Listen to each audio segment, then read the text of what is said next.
Hello, everyone. Thank you for joining us this evening. We're just going to get started in a few minutes. We're going to let people join in, and then we'll get started. Thank you.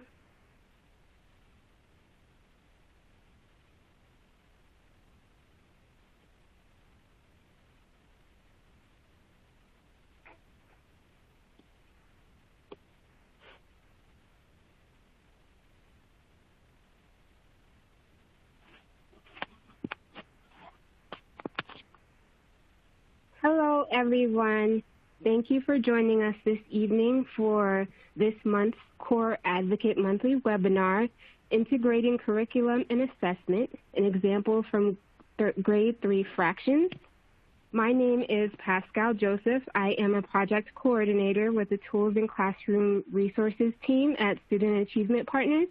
This month's presenters are Shelby Cole, a mathematics specialist with SAP, Raven Redmond, math content lead with Memphis Delta Prep, and Jennifer Ahern, math coach with Teaneck Public Schools.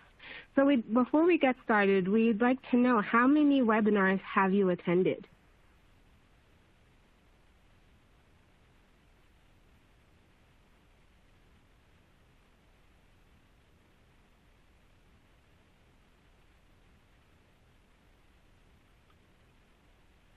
Feel free to respond in the poll that's on the screen right now. Oh, great. We have quite a few people who this is your first time. Welcome. And a few return visitors, thank you for joining us again. If you are interested, please feel free to join our network, the Core Advocate Network. If you are interested in any professional opportunities or want to connect with professionals like yourself, this would be a great opportunity to do so. You can access the network and sign up via this link here. There's also a link in your resources widget, the green button below. And also, you can learn more about us by contacting Jenny Beltramini or Joy Delizo Osborne. And you can also join our mailing list by completing the database survey that's here on this slide. Also, during this presentation, feel free to tweet us using hashtag CoreAdvocates at Achieve the Core. You can also tweet Jenny at Jenny Beltro, and one of our presenters this evening, Shelby, at ShelbyCole1. So before we get started, I want to draw your attention to some of the tools that we use to engage. At the bottom of your screen, you'll see a purple button that says Q&A. This button is specifically for questions that you would like to ask the presenters, or if you need technical assistance. None of the questions will be seen by the rest of the attendees, just myself and our presenters for the evening. The green button is for resources. Our presenters will be referring to a lot of different documents or websites that you can access through this button here. There's also a copy of this evening's presentation and slide deck, and also a link to sign up with our Core Advocate Network. The next button is a blue button that has a message icon on it. That is the group chat. Feel free to use that now. It is your means of communication to all of the attendees. Introduce yourself, tell us where you're from, and what you're looking forward to learning this evening. The goals for this evening's webinar is to understand how curriculum and assessment must be analyzed separately and together to be integrated successfully into a standards-aligned system. So without further ado, I present to you Shelby Cole, who will be our first presenter of the evening. Great. Thank you so much. I'm really excited to be here to talk about one of my favorite topics, which is grade 3 fractions. But I realized that I didn't give a whole lot of context, and so I don't want to move too quickly into this presentation without giving a little bit of context about my co-presenters and this overall project that we've been working on. And so I met Jennifer Ahern, actually attended a session that I did at the NCTM National Conference, and she had been working on some district level assessments in K-5. and was there to learn about the cognitive complexity framework that we had just released. And Jennifer and I had subsequent conversations, and she really wanted to design something that really helped her understand both the instruction that was happening as well as the alignment of the instructional materials that her district uses, which she'll talk a little bit more about tonight. And Raven Redmond, I actually met through a series of site visits that we were doing on Relay Graduate School of Education graduates, and really working with her to understand the strengths of that particular program, and really thought that the mathematical knowledge and understandings that she had about what students knew and were able to do were really sophisticated. And so I've brought her in on a couple of projects since then to support sort of this work in assessment. And those who don't know me, I previously was the mathematics director for the Smarter Balanced Assessment Consortium for about 3.5 years. And so I've sort of worked at all levels. And fortunately now in my role at Student Achievement Partners, I really get to think broadly about mathematics in instruction, assessment, and curriculum. And so have a lot of knowledge about sort of what exists out there and some of the areas, nuanced areas really of alignment between different resources. And so that's really what we're here to dig into tonight. And so we wanted to start with grade 3 fractions, and I'll get into a few of the reasons why we thought that was an important area to focus on. So in this section, I'm going to ask us to consider, what is it that we should consider in deciding whether to use the assessments in curriculum materials or external assessments. And there's a lot of, favorable arguments, and there's a lot of arguments in favor of one or the other or both. And so let's really start to dig into this question.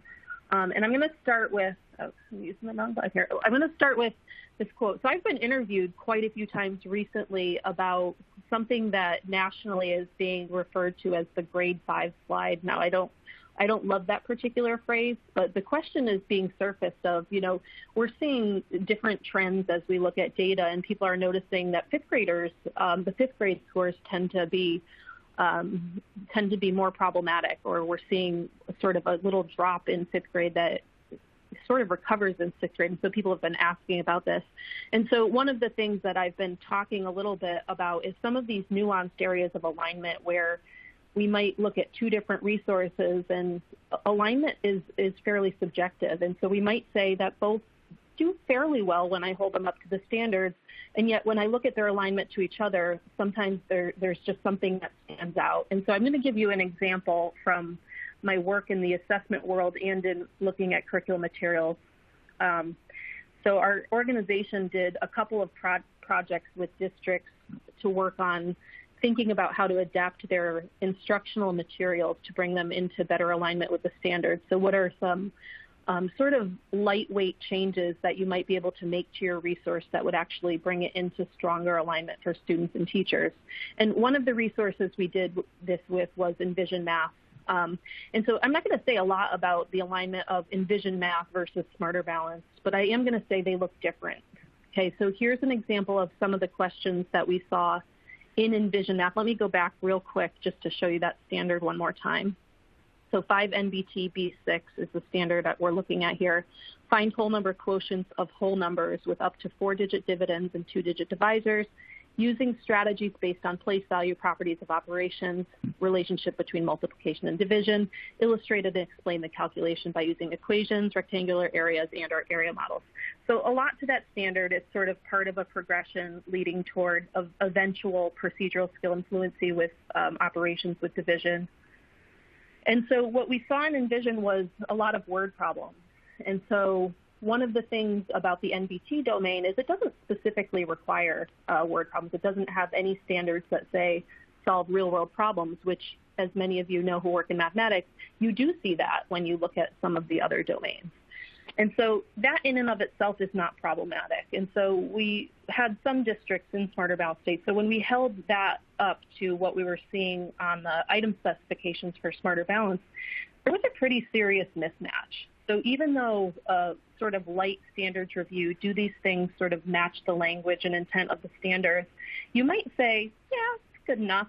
But then when you look at them compared to each other, they really didn't match. And so on the Smarter Balance test, what you saw is questions that were measuring the outcome of that standard, which is specifically that students can compute quotients, as well as some other things that really tap to their understanding of place value concepts and relationships between operations.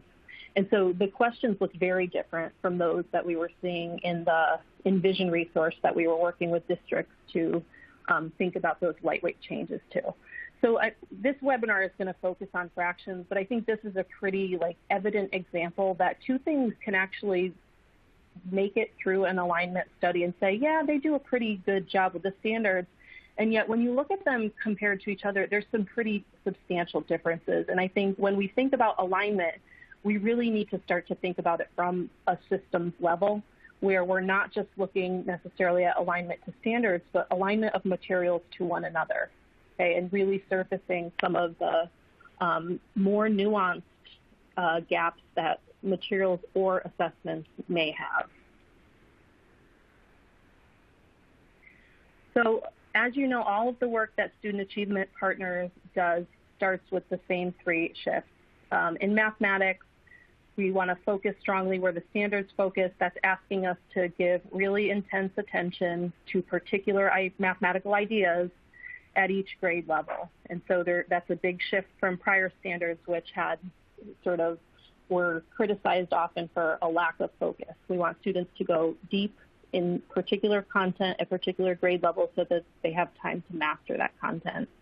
Our second shift, of course, is coherence, which means that we are connecting mathematical ideas, both building on students' prior knowledge, having a good view of where content is headed, but also thinking about connections between grades. And although the main focus of tonight will be on that third shift of rigor, you will see some questions surface from the mini assessment that we designed together that do think about coherence. They think about how students connect mathematical ideas across different standards. And so as we think about things like planning and instruction and standards, there's been a history in mathematics where we have sort of said, what's the standard I'm teaching today? What am I going to do to get students to learn it?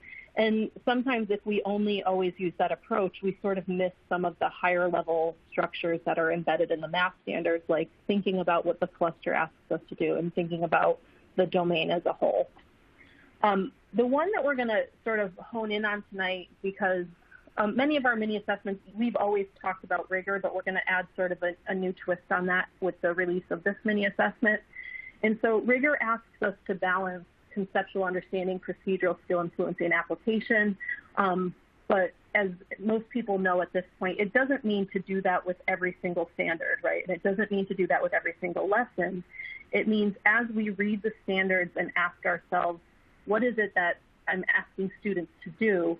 We need to figure out which standards ask for students to do which of these things. So if you think back to that NBT example that I just showed, Smarter Balanced was measuring conceptual understanding and procedural skill and fluency, and the instructional materials had a very heavy balance of application. And so there was a pretty substantial mismatch, and that mismatch was on rigor.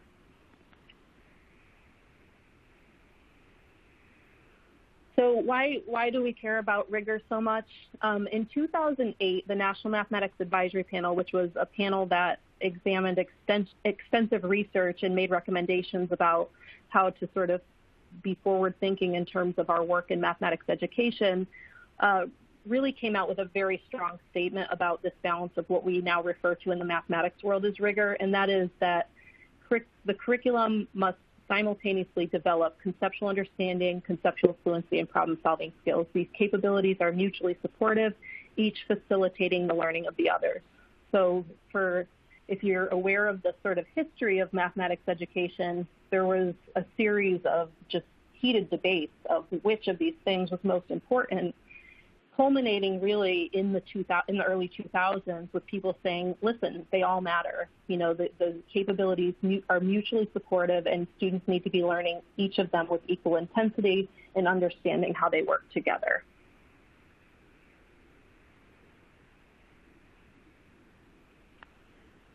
So one of the things that Student Achievement Partners has done, one of the things we learned, first of all, as we set out to ask people to start thinking about rigor through the lens of procedural skill and fluency, conceptual understanding, and application was that it wasn't as easy as it sounded. And so it's easy if I say to you, give me a question that targets conceptual understanding. Well, that's easy. And if I ask you to give me a question that targets procedural skill and fluency, that might be easy too. But what became very challenging was looking at a question and deciding which of those three things that the question was targeting. And so what we learned very quickly is the reason for that is that they don't always target one of those things, that there are many questions that either are explicitly targeting more than one of those things, or there are cases where I might be hoping that a question is targeting conceptual understanding, but students may actually, hammer through it using some procedural skill and fluency. So it's not as clean as it looks. And coming from an assessment world, for assessment folks, that's very problematic, right? Because we want things that fit very cleanly into one bucket or another. And so if you think about one of the more interesting things on this is if you look at the column about application, you don't see application as a standalone sort of aspect of rigor ever, right? And why is that? Well, because there are no application questions that don't involve some level of procedural skill and fluency and or conceptual understanding. And in the K-5 standards explicitly, we've actually designed many of the application standards in support of students' acquisition of procedural skill and fluency. And so the standards are actually, by design, build conceptual understanding toward procedural skill and fluency. And if you read them carefully, application comes in sort of later. And so I work with small numbers in application problems, and those numbers grow, but they don't grow in the NBT domain. So I'm working on application problems with smaller numbers while I grow students' conceptual understanding with larger numbers. And so there was this interesting thing that, like, application to us means, like, it's a real-world problem, and by real world I mean in some sort of context. We could argue over whether it's a contrived or a really real context, but it's some problem that's in a context that students need to solve.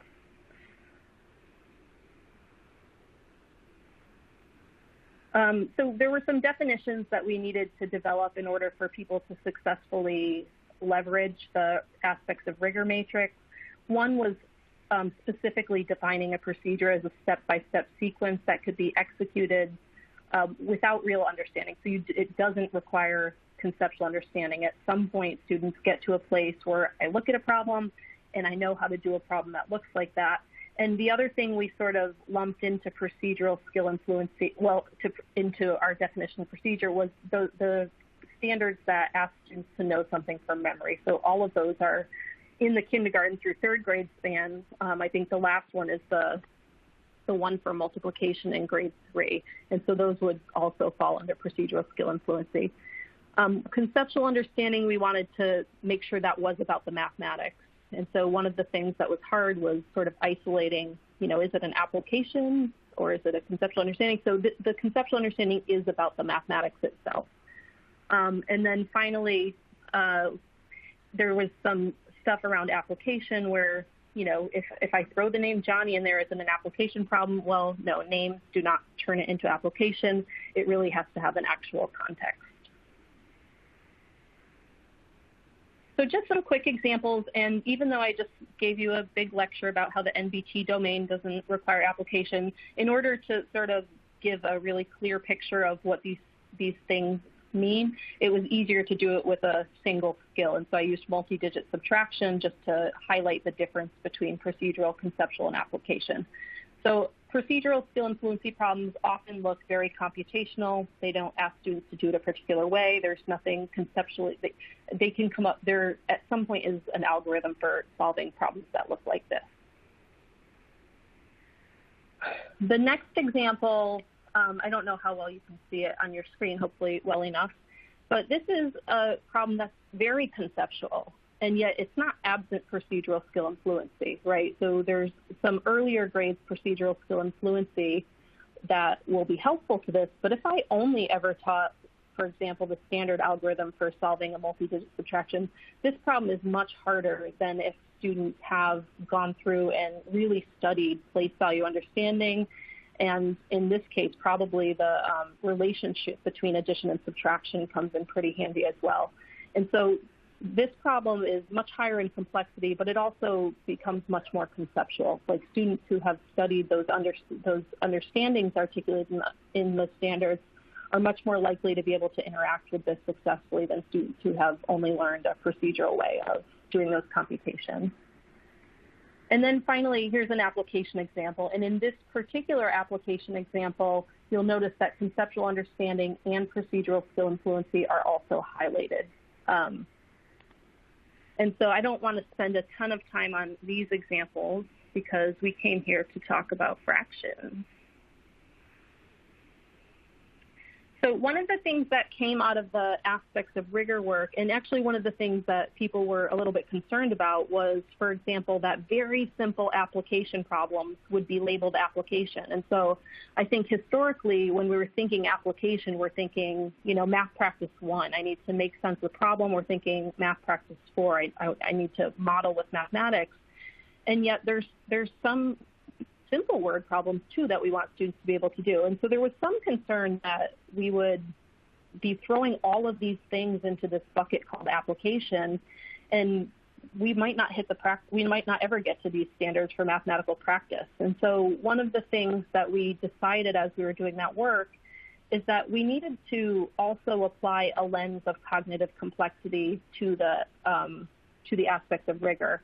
And so some, but not all people may be familiar with this, which is Webb's depth of knowledge. It was a framework for evaluating cognitive complexity, mostly used in the assessment world, but many curricular materials also ended up adopting this framework to think about cognitive complexity. And it was useful for a long time. But what it doesn't do is it doesn't give us a great idea about the sources of mathematical complexity. And so we really wanted to design a framework that would, let me go to the next one. So we really wanted to design a framework that really took into account the shifts called for by college and career-ready standards. And so how can thinking about cognitive complexity together with rigor help us reach the intended depth of college and career-ready math standards? And so if you've ever heard me talk about either of these frameworks, I've been talking a lot about the cognitive complexity framework, but I will often say now, like, you should never engage in an activity of unpacking math standards without taking into account this framework for cognitive complexity. Because when I think about unpacking standards, I never start with standards. I start with domain.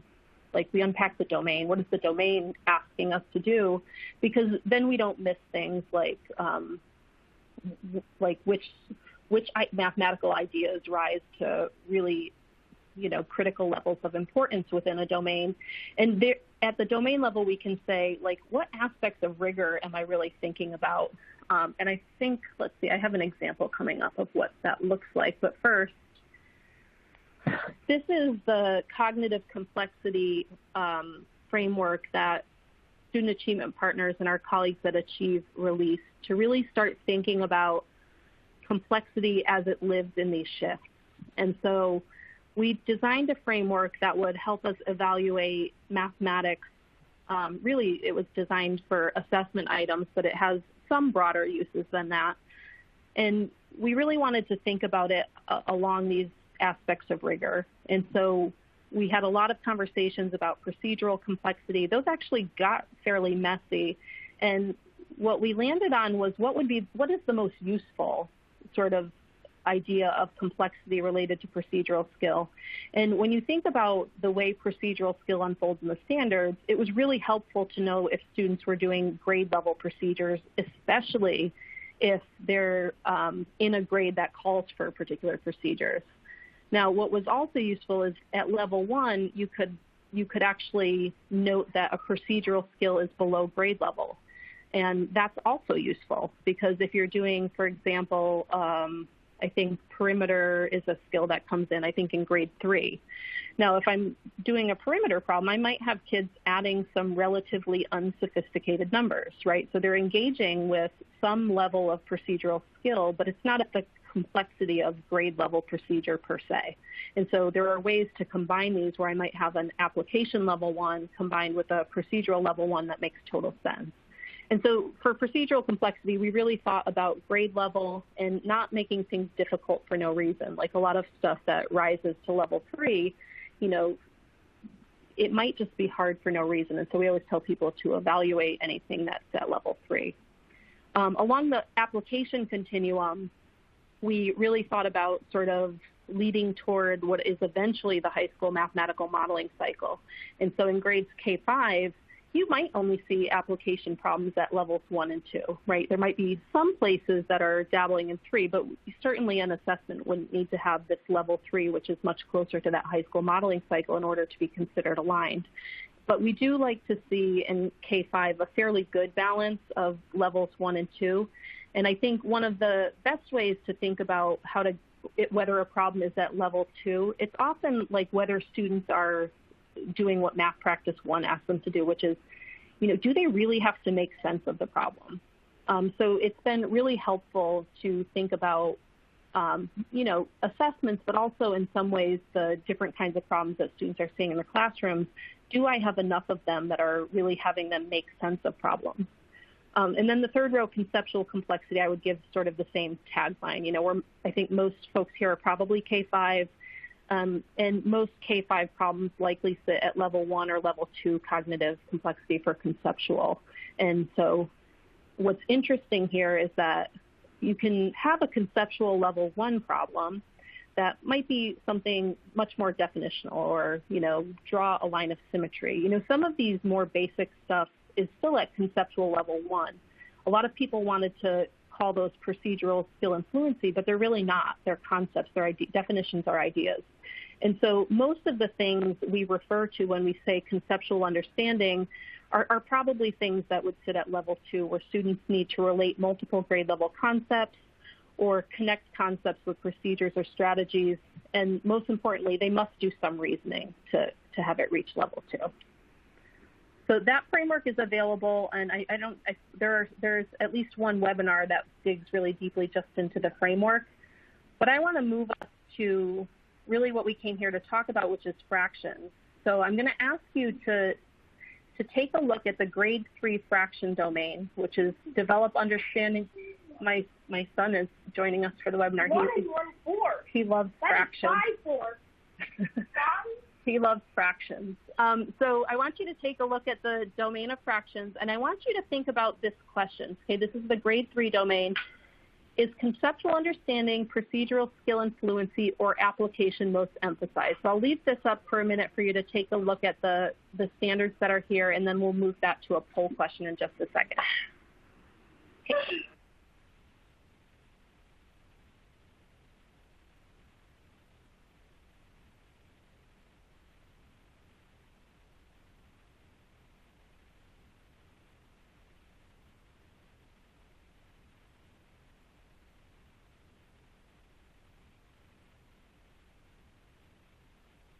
Okay, hopefully you're ready for the poll question. Hopefully you've had enough time to think about it.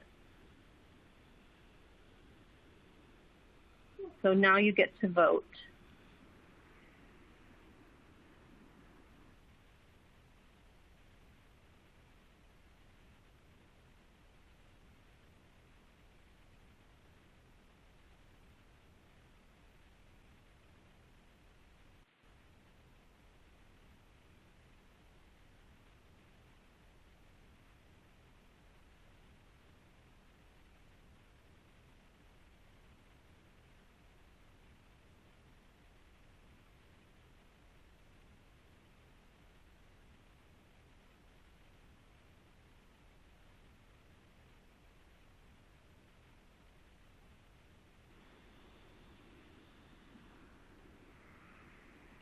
Okay, so we have a range of answers. Many people thought conceptual understanding was the most visibly emphasized aspect of rigor in the standards. A few well, depending on how many people are here, it could be a few or it could be one person. I don't know how many people are here. Procedural skill and fluency, 7.1% said application, and a few people or several, again, depending on how many are here, thought they are equally emphasized in grade 3 fractions.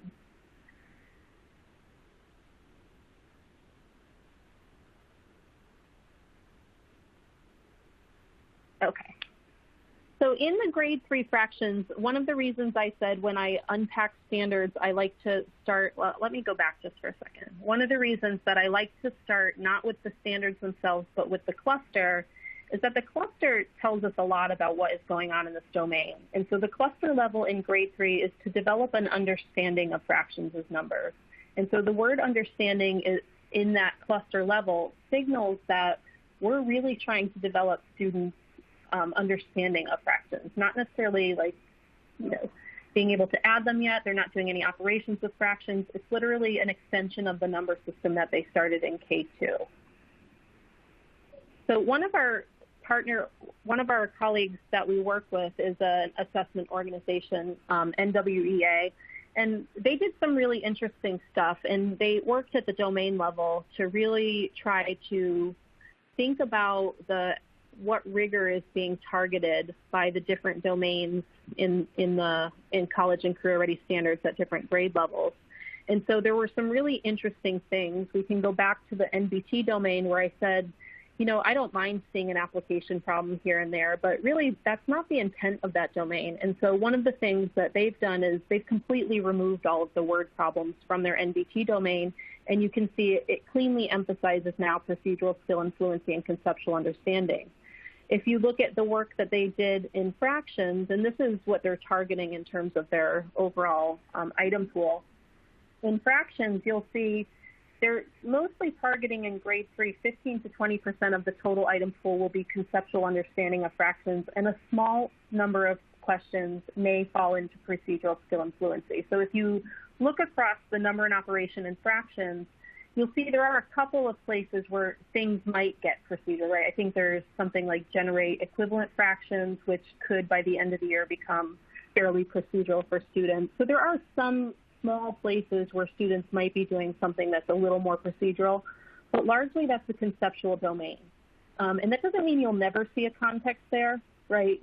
You may, within curricular materials, there might be a good reason, like there's one standard about understanding the whole, where it might be helpful to have an application, but largely that domain is conceptual. It's about understanding fractions as numbers. And if you look at the progression up to 5th grade, you'll see 5th grade is heavily weighted on applications.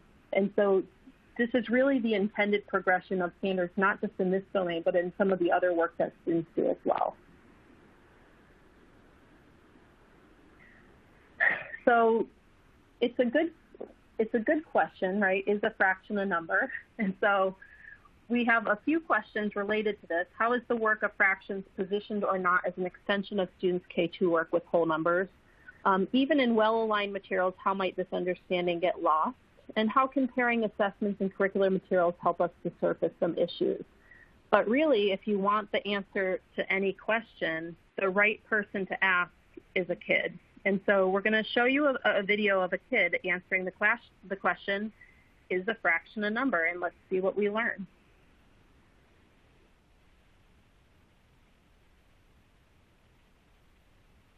Good morning, Annette. Good morning. I'd like to know, is a fraction a number, and how do you know? I believe it is because you're able to subtract it and add it like a regular number. And you're able to times it, multiply it, and I think you're able to divide it. Mm-hmm. And let's say you have a candy bar. It's just like numbers, but like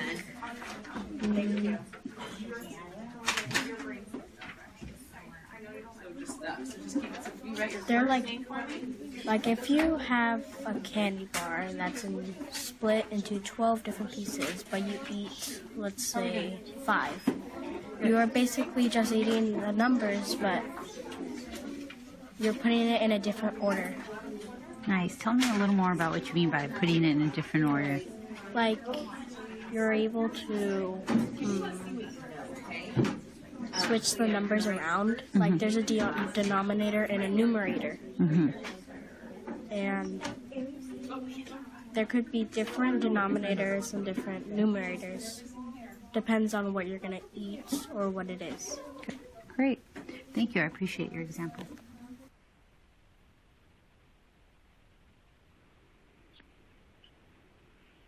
Great. So Annette had a lot of important things to say and a lot of important things for us to learn from.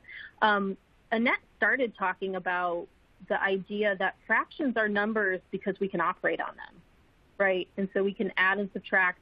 And what's so interesting about that is all of the things that worked with whole numbers continue to work with fractions, right? The relationship between addition and subtraction still holds.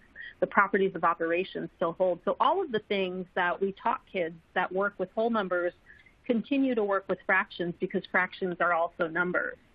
And another thing that the National Mathematics Advisory Panel said is that the teaching of fractions must be acknowledged as critically important and improved before an increase in student achievement in algebra can be expected. So Annette started to talk about candy bars and the connection between, while students might understand fractions using candy bars, it's really difficult for them to bring that back to the idea of a fraction as a number. And so one of the things, if you look back at sort of standards pre-2010, pre when many states had college info-ready standards, I was working in Connecticut at the time, and this was true of our standards. We were actually developing fractions and whole numbers simultaneously. And so in Connecticut, we were starting both of them in kindergarten. And so what happened is that it looked like they were two separate mathematical ideas being developed. And so when the Common Core standards came out in 2010, one of the things that they did was to clearly name that fractions is an extension of students' work with whole numbers, and that's why you don't see the domain pick up until grade 3. And so now what you see is whole numbers sort of being developed across K2, and then fractions really starting in grade 3. And one of the things I've advised publishers to do, but none of them have actually done, is like if you think about measurement, and we develop whole number measurement with whole numbers of inches, for example, in K2. What if I was to give a student something in grade 3 that was 1/4 of an inch long and have them measure it with a ruler that only had whole number units, so 0, 1. So now it's in between 0, 1. Do I say it has no length, or do I say it's 1 inch? Right, so measurement actually gives this need to fractions. And so in grade 3, we are literally extending the number system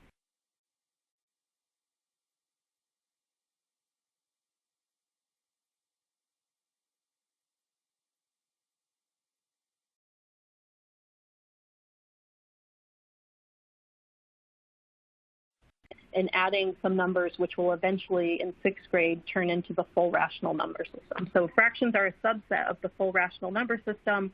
We introduce them first, as sort of the positive rational numbers. So before I hand this over to Raven, just a few resources on our Aligned blogs. Jennifer and Raven did an amazing blog post on the stuff we're presenting on tonight, which was designing and integrating a grade 3 assessment on fractions. But we also have several other blogs from teachers and other educators who have really thought about this idea of fraction understanding. One of choral counting is actually one that we link out to from the assessment, because choral counting starts with whole numbers.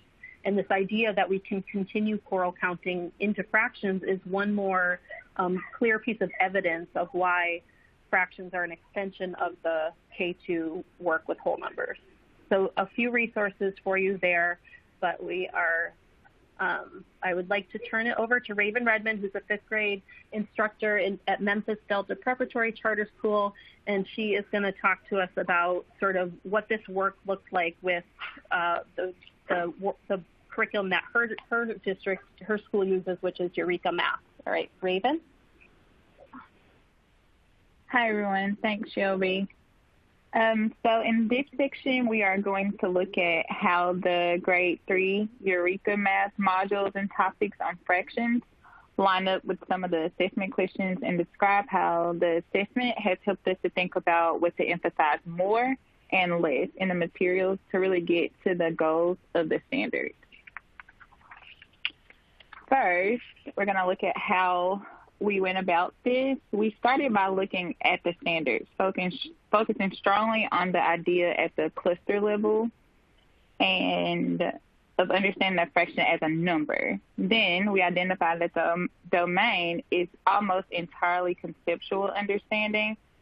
That is, there is relatively little procedural skill influency and no requirement for application or word problems. Then we looked at them through the materials and began discussing different problems and how well they got at the heart of the domain or not. We used some problems as models and adapted those for the mini assessment, but we fell short in having enough really rich conceptual problems, so we made some on our own, especially those that integrated knowledge from across the standards within the domain. Okay, so there were two big things that we wanted to make sure we did on the mini assessment. The first one, that we would have no application problem because grade 3 introduces a fraction as a number, but it does not introduce any operations on fractions, so we kept the emphasis on conceptual understanding. We also know that some materials still spend too much time on area models. While these may be easier for students, they don't really translate to the goal of the domain, which is the understanding of a fraction as a number. So if you look at the mini assessment, you'll see that there are more problems that use the number line representation, and there are only 2 that use the area model representation.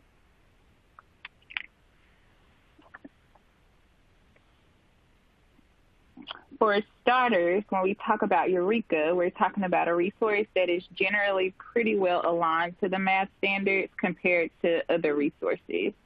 The suggested pacing for grade 3 in Eureka is 7 weeks, which is a total of 35 school days. If you look at the other pacing guides, there are some where students spend only like 2.5 weeks. So that's a really big difference.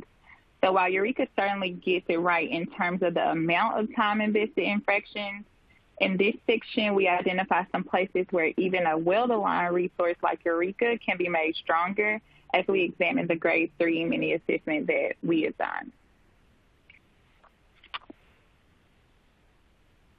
Some things to notice. In the first 13 lessons of Eureka, only lessons 7 and 11 have a match on this assessment. Eureka spends quite a long time engaging students with area model representations of fractions before actually moving to the number line. While this representation is often viewed as easier for students to understand, it's difficult to make an argument that we are actually reaching the overall goal of the standard. And that's the grade 3 domain, which is to understand fractions as a number. So one thing for Eureka users to consider is whether or not to trim down the work on area model representations and intensify the focus on fractions as numbers and applying that to things other than the area model. Next, I want you to look, I hope you all can see, I can't really see really well, at these word problems. Look at number 7.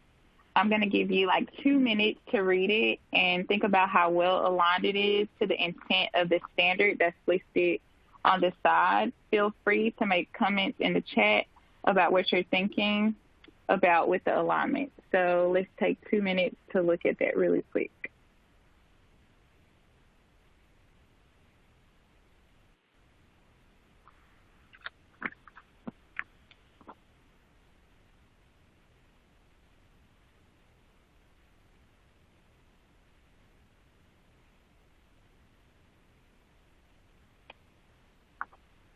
I hope you all can see it. I'm just going to read it really quick. In a long jump competition, Wendy jumped 9/10 of a meter and Judy jumped 10/9 of a meter. Draw a number line to model the distance of each girl's long jump. Who jumped the shorter distance? Explain how you know. using pictures, numbers, and words. So, I don't see anyone making any comments. I'm just going to go ahead. While having a sprinkling, yes, they don't have the same denominator, which is what the standard actually calls for. While having a sprinkle of word problems in grade 3 fractions isn't necessarily a huge issue, we do want to ask whether it is taking kids away from the expectation of the standard. Is it adding complexity in places where we don't necessarily need it, and could their time be better spent? Secondly, these fractions don't have the same numerator or the same denominator. So although students could likely do the problem, it's above the ceiling of the grade 3 standard. So we aren't necessarily talking about whether or not students can do the problem, but whether or not it's best investment of time given the goal of the domain.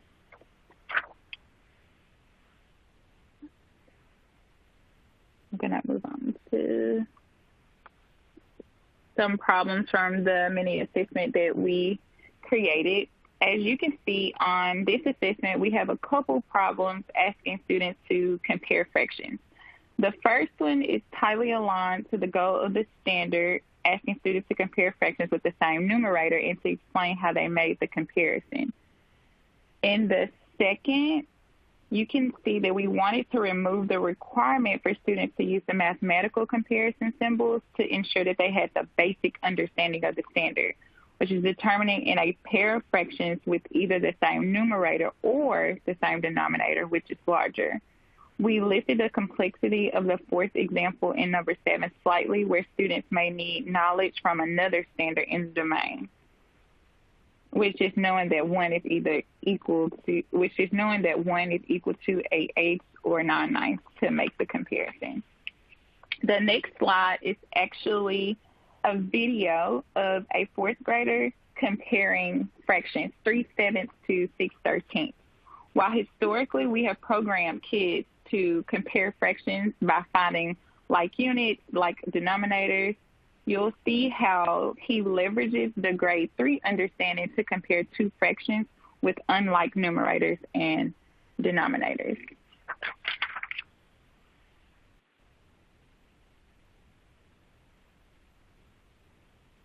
Okay, so which is bigger, 3/7 or 6/13? It's 6/13 because 3/7 is equivalent to 6/14, but 13s are, when the numerator is like the same, 13s are bigger. The 13s are bigger than what? Bigger than 14s. Because that's why 6/15 is bigger. Okay.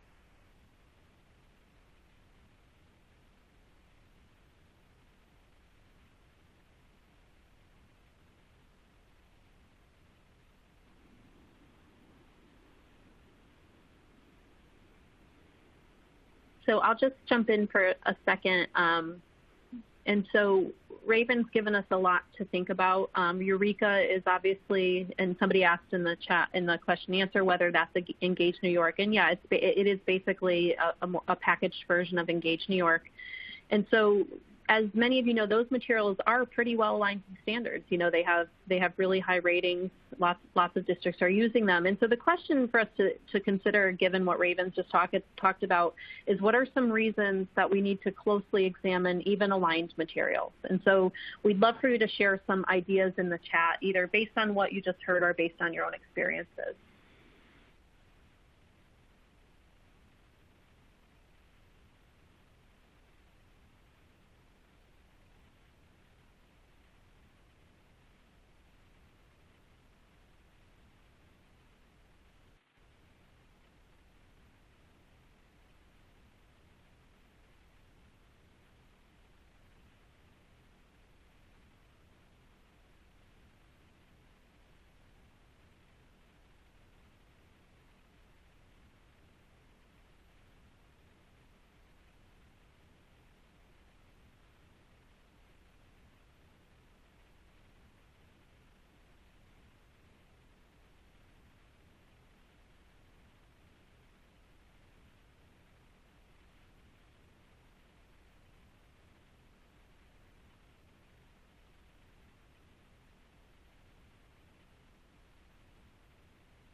Yeah, so I see lots and lots of responses about how we need to continue to evaluate even aligned materials, and some in particular, some things that I've been thinking a lot about lately. I saw some people writing about either prescribing a particular strategy or asking students, making the strategy the mathematics instead of the mathematics the mathematics. So lots of good things here. Above, some problems may sit above, some I see application is not the goal, right? So all of these things need to be evaluated. And as I said earlier, first of all, alignment is subjective. I think I saw that too. But I want to make sure we know we do have better tools for considering alignment, although there's always going to be some subjectivity. We do have better tools for thinking about alignment, but we still need to really start to think about it from a systems perspective. So why don't we go ahead, Raven, and move it over? Why don't you introduce Jennifer so we can give her enough time?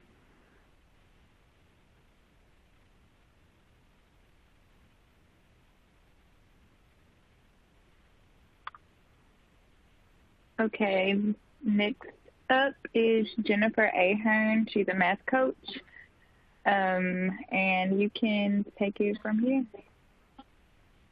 Hi, I'm excited to be here. Thank you all for coming. So our first thing is, we're talking about what did we learn when we compared the grade 3 fraction mini assessment to Go Math materials. In TNEC, we are using the Go Math curriculum.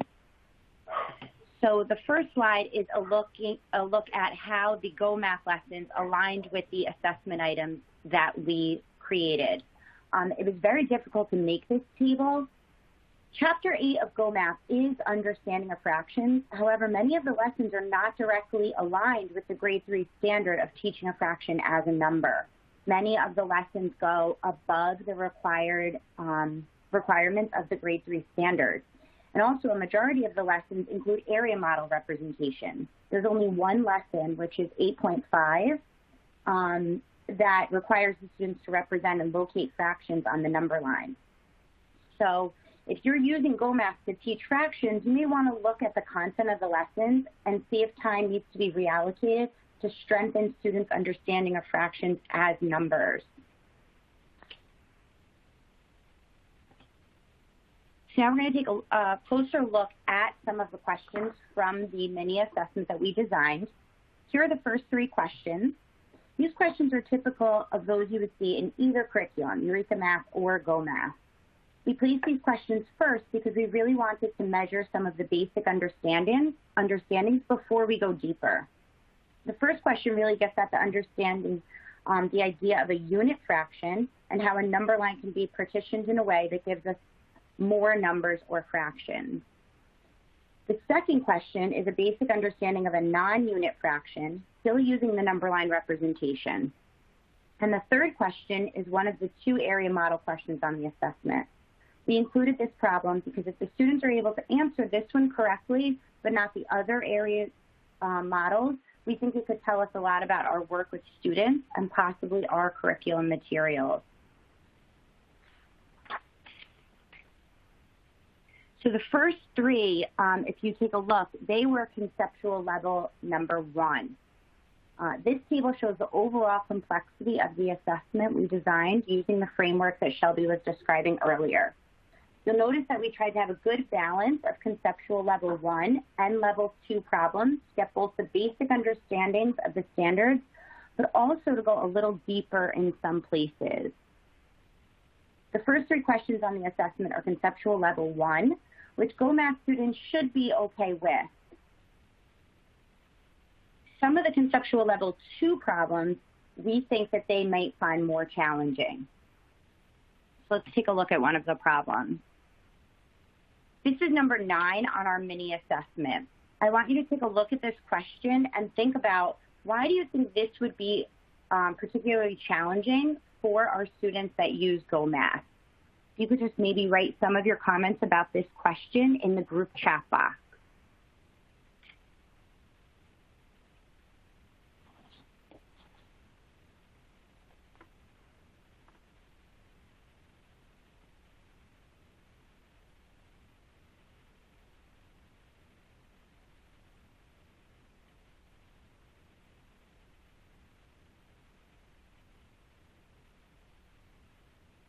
Okay, so yes, they are different denominators.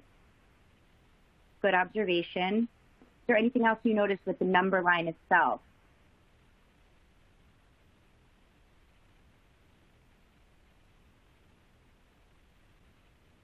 Students do always have a hard time placing 1 on the number line, especially when it's like that.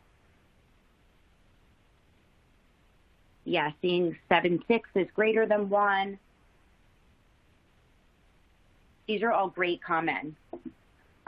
So question 9 on the mini assessment will be particularly difficult for students who've only been exposed to the Go Math curriculum.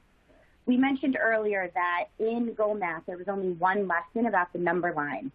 And in that lesson, every example shows the unit fraction as 1 length away from 0. This problem is a higher complexity because of where the 1/3 is located on the number line. Many of our students are not used to seeing 1/3 any place other than right next to the 0.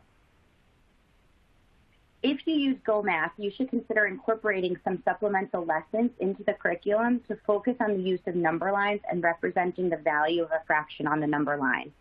I know in our district, we supplement a lot of time adding things in for the number line. One lesson is not enough for students to understand fractions as a number, particularly on the number line.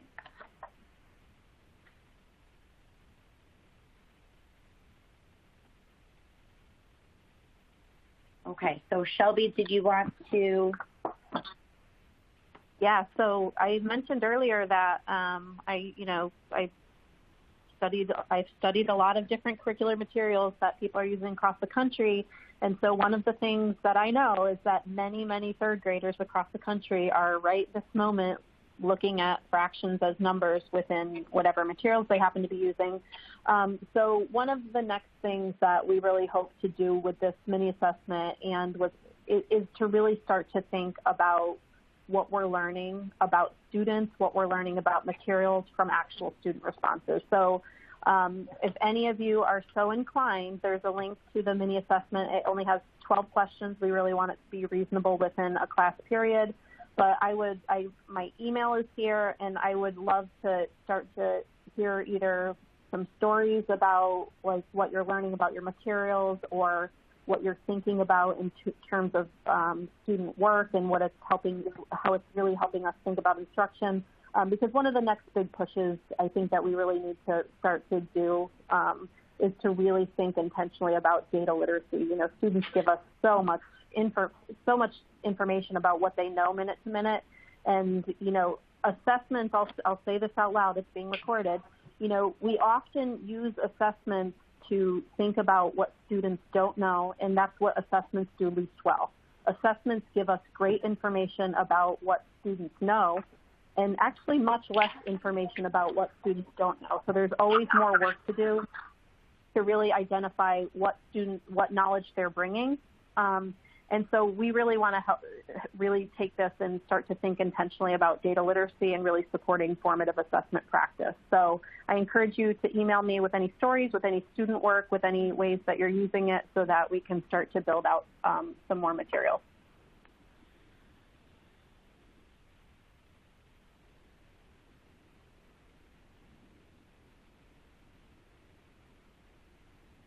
Thank you, Shelby and Raven and Jennifer. We just have a couple more minutes. We had a couple questions come in the Q&A, and I just wanted to share some of the responses that were provided by our presenters. One of the questions that we got was, are there any suggestions for teachers on how they can combat the misunderstandings with fractions during curriculum and in instruction? And Shelby provided the response that students doing their own partitioning or on a number line is critical. Shelby, could you go into further detail about that for the whole audience? Yeah, so this question was about like students understanding the magnitude and how sometimes they're like what's sometimes challenging is really thinking about I'm going from understanding the whole number 5 to now understanding fifths. And one of the things that I know that Eureka and Engage New York actually does really well is constantly having students partition the number line to really think about the meaning of the denominator, the meaning of the numerator, and how those things sort of not just form a number, but give us the position of the number in between some of those other whole numbers that students already know. So that to me is one of the most critical pieces, is really having students doing their own partitioning, and that's how the standards are written, but that's not how all curricula are written. So I know we're out of time, so hopefully that was helpful. Thank you, Shelby. And thank you to everyone for attending. Thank you again to our presenters. Just make sure that you look into joining our network. Again, there are a lot of benefits to being part of our core advocate network. You can connect with state networks, join a national network of educators. You'll also be kept up to date about free resources, upcoming webinars, or even different job postings or learning opportunities. You'll be a part of creating new tools and resources in partnership with SAP. So here are our various social media links. You can find us on Twitter, Facebook, Pinterest. Again, sign up on our Core Advocate Network. And be sure to join us next month for our March webinar, Professional Learning, Actionable Steps to Improve Quality and Content. Thank you again, everyone, and have a great night.